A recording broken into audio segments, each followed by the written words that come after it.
working our game. So, let me turn that music off. We might not need it. That's a little better. So, we'll show you where the game is right now, currently in its development process. We got a lot of work ahead of us in the next coming month, because we want to get to the pre-alpha testing, do server load testing, and all other things. Probably we'll try to get as many players as we can get for the game. I want to make sure the game is as stable as possible for the pre-alpha testing, because we got to do a little game balancing testing, bug checks, all this other things we needed to do, and make basically big log of things that are wrong with the game and what could be improved and where our bottlenecks are and other things like that. So I want to make sure my other scene isn't has the music's, and we'll turn it off. So I'm sure you guys can play your own music. You don't need to hear mine. I'm just developing and doing boring things. Sometimes it takes a little while to load. It's a big game, so we actually, in this week's updates, we actually included a loading screen, so it should work. You'll see here, there's a loading screen and progress bar, a little progress bar right there. It should work, but we're running from the editor, so you don't always get it working. Sometimes it just, Unity's fickle, and they're like, nope, I'm not going to work today. So you get that sometimes.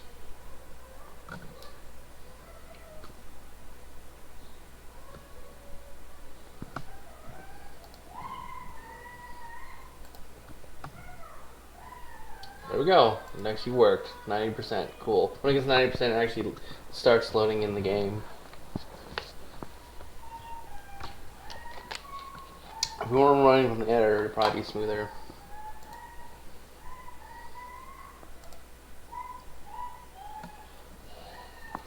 Okay, that's on purpose. I actually need to probably put a debug mode for this object here. This object actually controls the server side logic of things, so that's that kind of right there. All we care about is the first person perspective stuff, which is this thing. So what we're gonna do is gonna pause the game, because I'm sure you guys want to see it, so it's not a small screen on a small screen.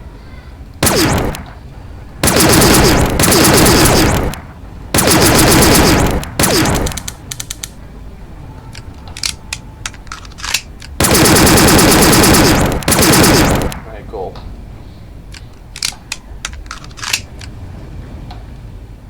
So this is what we got so far. We're working on right now. If you see the top of the screen, it'll say test faction value 1.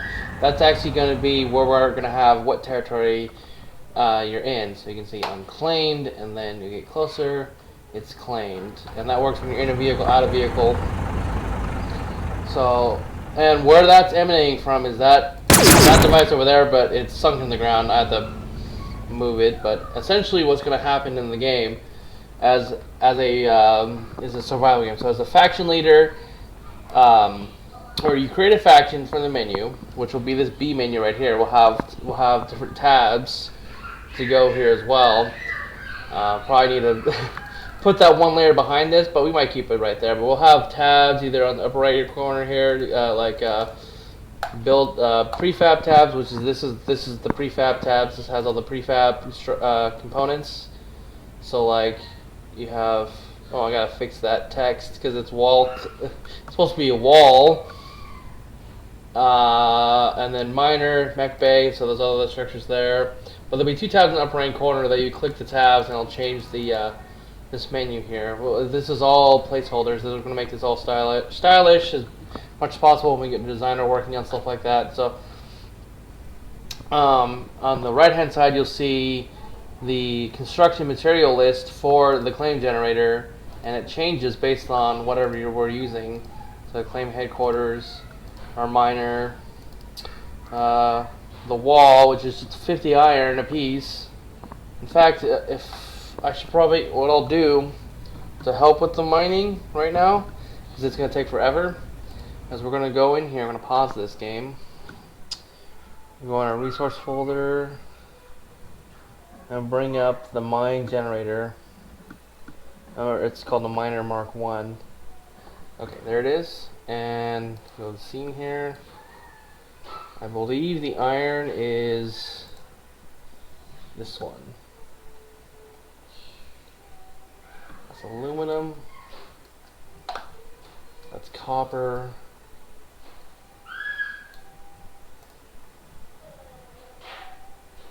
This is iron. There's already a miner there. So there's a miner right there. So we already got one. And obviously all these things are going to be changed. Like the Mark 1 miner, we're probably going to have it a little bit bigger. And possibly have like a, kind of like a small drill in the back possibly. So another thing we need to implement in the game is when you come into this thing, it should have a text displaying press E to take resources. When you press I, you see where it says iron 20. So 31, 40, 42. So we're going to come back to that. That's actually on the timer. So we got to change, or not change it, but we're going to have to balance out the cost of things based on the mining rate, because we want things to be balanced in the game. Hoping you guys can hear me. Yay. So we want things to be balanced sort of in the game. We don't want it to be, you build one of these things, you can build everything. So we want it to be, you build one and it helps you. It's supposed to be kind of like passive mining.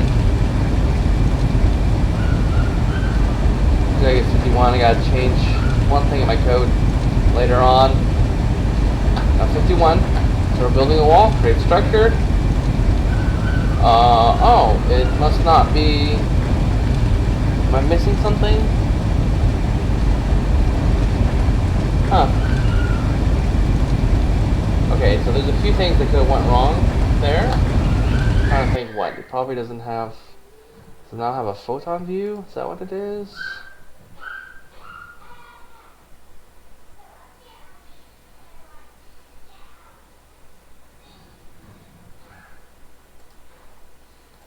So let me look at the wall structure segment.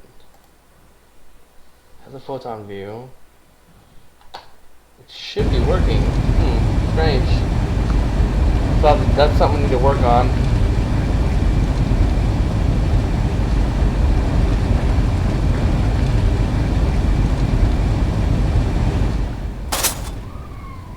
I do want to show that, so we'll go to this one. And that's broken.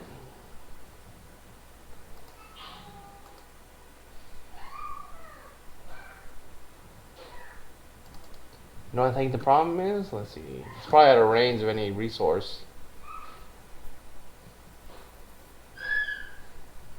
That's unfortunate. That one's broken. Cool. This is what our guy looks like. We kind of have him in there as a test thing to kind of keep things in the scale and perspective.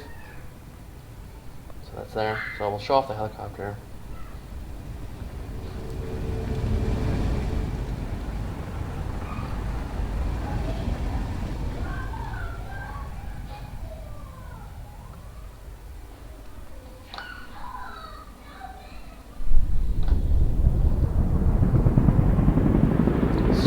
This is our transport helicopter we got in the game right now. Let me actually pause that sound, or let me mute it because it is a little loud. So we'll come in here and mute audio, so we don't want to hear the audio when we're playing the game. Not right now because it's kind of loud.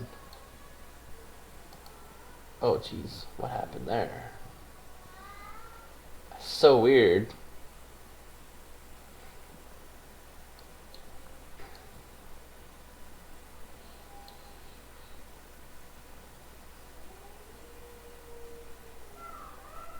Oh, I know what's going on.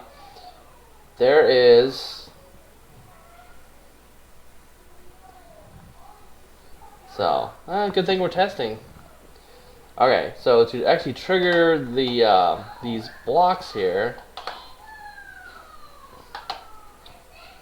bam, I had to put a sphere object in the player. I'll actually show you where that's at. So this is all talking about things to do. This is a normal day.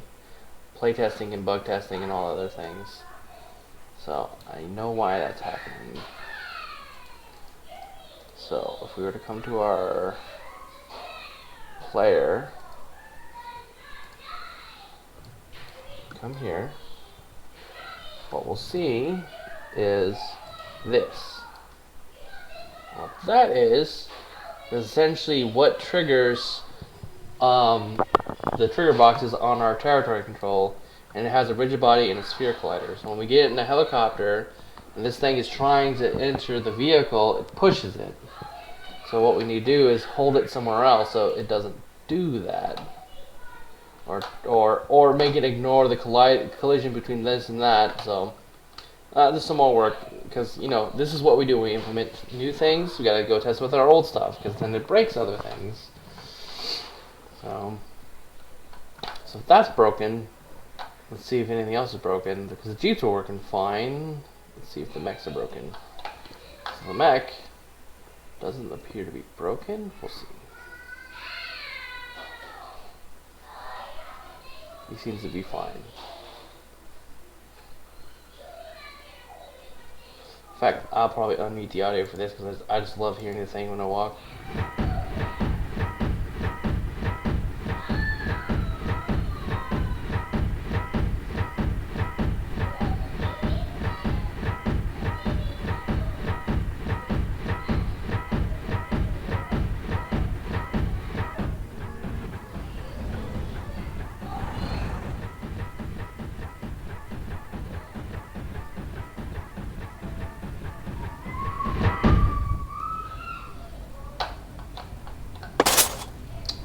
So we'll show you the Jeep.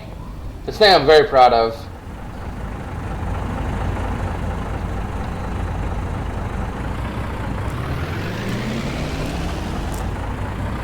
Still got working some sound issues, so we'll mute that for now.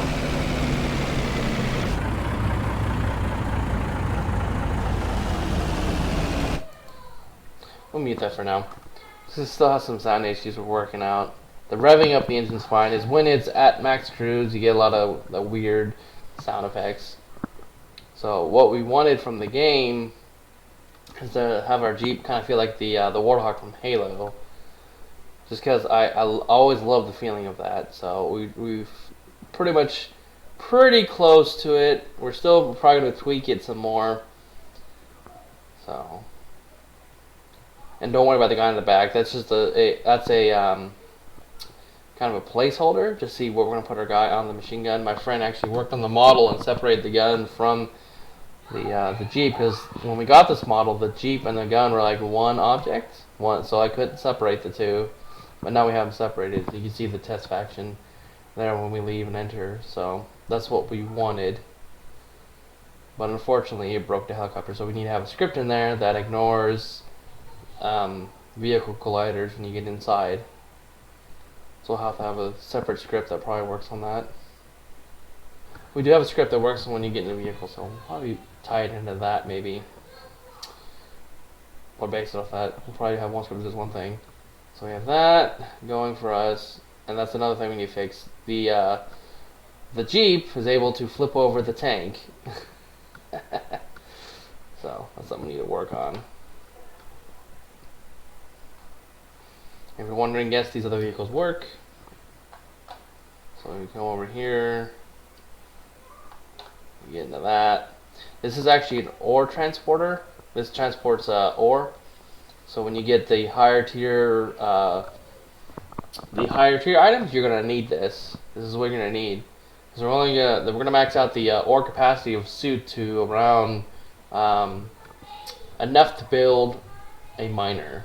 So 250 ore max on a player per slot. So something like that. So you hold a great deal of ore, but if you want to build bigger things like the higher tier items, you're going to need this vehicle here, and you're going to need the construction bots and some other things you're going to need to actually build that, to have the higher capacity of ore. So it's a lot of work, a lot of programming. Or we might not put a limit on how much a player can hold. This would just be easier to transport a ton, because the higher level miners will have to process that ore, because this is why I carry raw ore. So it's all in the design phase. Most of it. We're approaching alpha. We're in pre-alpha right now. We still got a lot of level design work, a lot of level design work to do. A lot of things to clean up and fix, like the edges around certain tiles on the map. So, this is called the Sandworm Transport, by the way.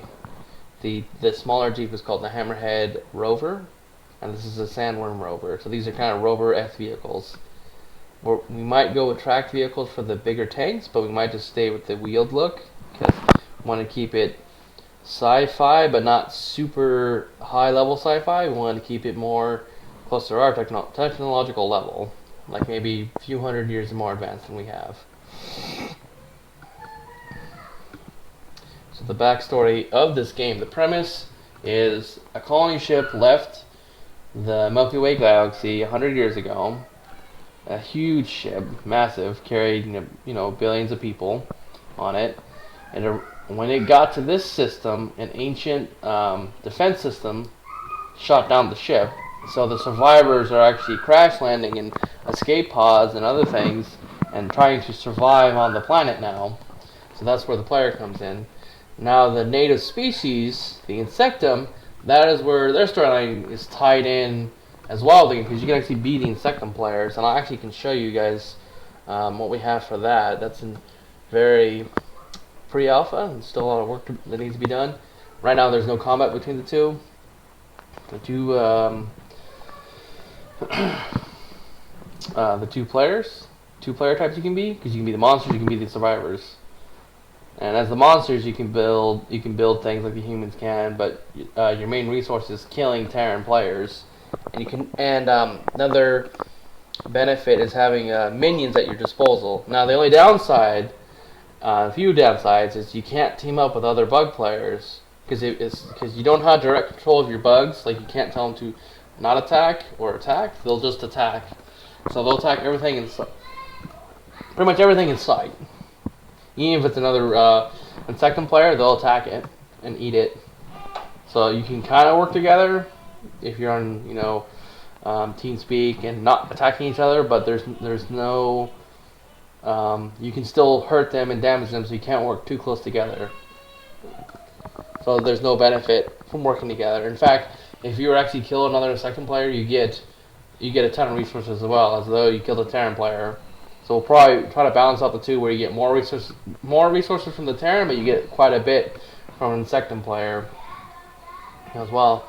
And their resources are different. They have biomatter and Xenos gas. Those are the two primary resources for that race.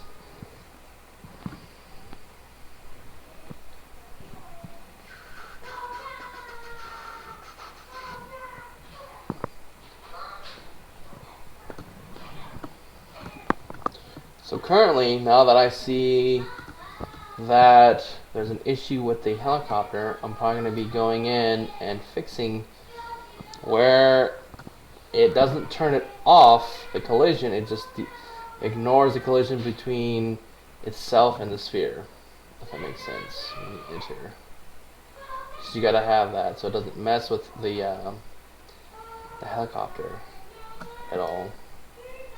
Because we want the territory telling you what territory we're in. That we need that. That is a must. So we're gonna enter this.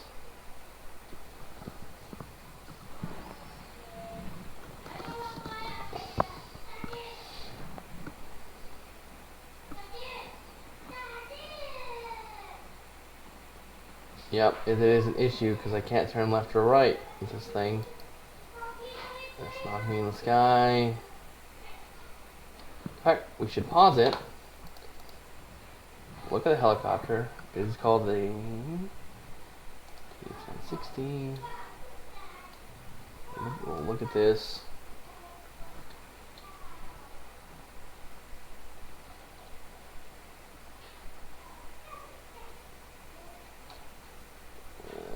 We need the player locator, I believe it's called. No.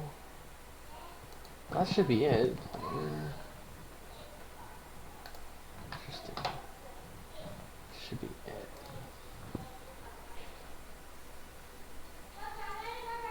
Oh, there it is.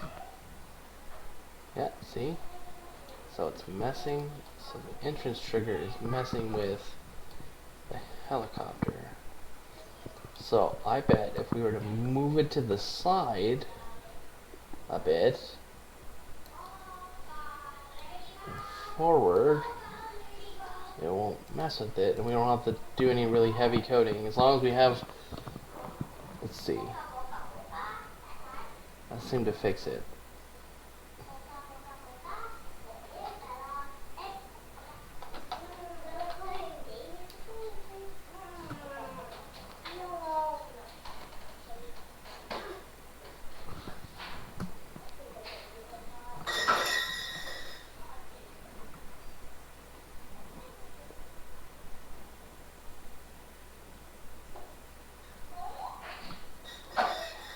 Yep, seemed to fix it.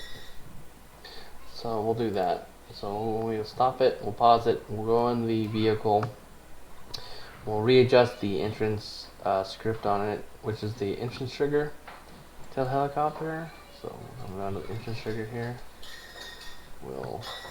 I need to shrink the front notes anyways of it. I always hated how you can get in one side. So what we'll do is shrink it and bring it to this side here. And that should fix it. Should fix it. So that makes sense. We'll probably go in the texture because we gotta go in here anyways. You gotta remove a few symbols like that. Probably have entrance here or like some kind of graphic that shows the entrance is right here. So we'll hit apply on this, and that should fix our problem. So when we come back in here, it'll fix it. I gotta make sure it's on pressed. Just gotta make sure it's all set on that.